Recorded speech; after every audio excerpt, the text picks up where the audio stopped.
अगर आपने किसी से प्यार किया है ना, तो हमारे चैनल को ज़रूर सब्सक्राइब करना।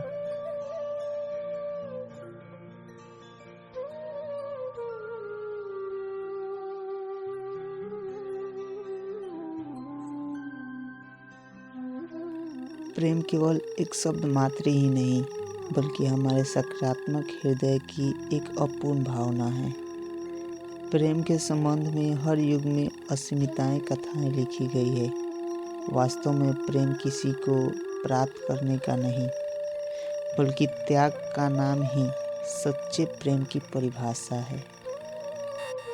बात उन दिनों की है जब मेरी उम्र 28 वर्ष की थी। मैं एक प्राइवेट कंपनी में नौकरी करता था। घर से ऑफिस काफ़ी दूर था, इसलिए मैं हफ्ते में एक बार ही घर आता था।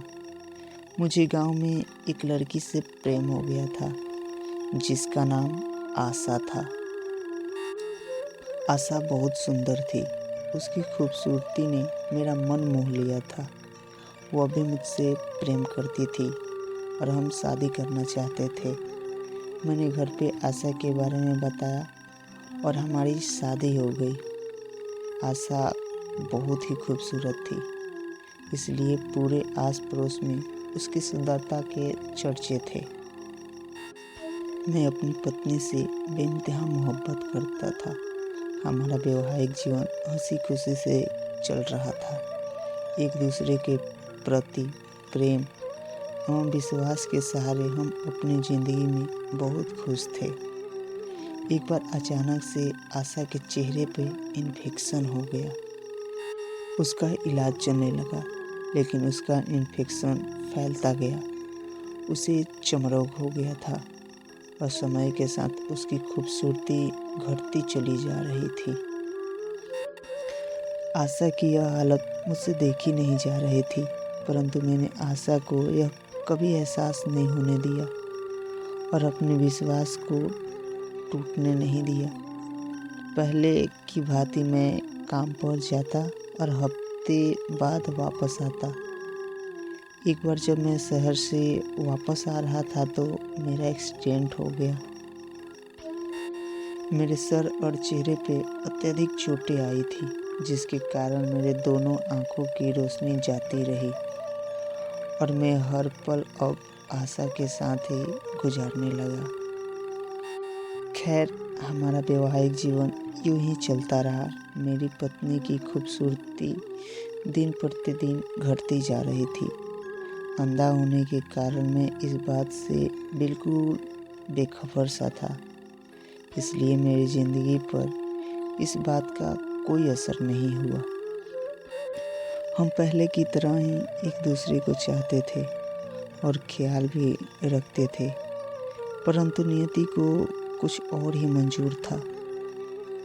एक दिन मेरी पत्नी की तबीयत बहुत अधिक खराब हो गई, जिसके कारण उसकी मृत्यु हो गई। इस घटना के बाद मैं बहुत उदास एवं सदमे में रहने लगा, जिसके कारण मैंने घर छोड़ने का निश्चय किया और दूसरे शहर में जाने का सोचा। मैंने गांव छोड़ने को कहा। जाते हुए रास्ते में एक व्यक्ति ने पीछे से आवाज़ दी और कहने लगा, अकेले कैसे जाओगे? अभी तक तो आपकी पत्नी आपका साथ देती रही, आपका ख्याल रखती रही और आपकी आंखें बनकर आपका मार्गदर्शन करती रही। यह सुनकर मैंने उस व्यक्ति को जवाब दिया, मैं अंधा नहीं हूँ, लेकिन ऐसे जीवन व्यतीत कर रहा था जैसे मैं अंधा हूँ।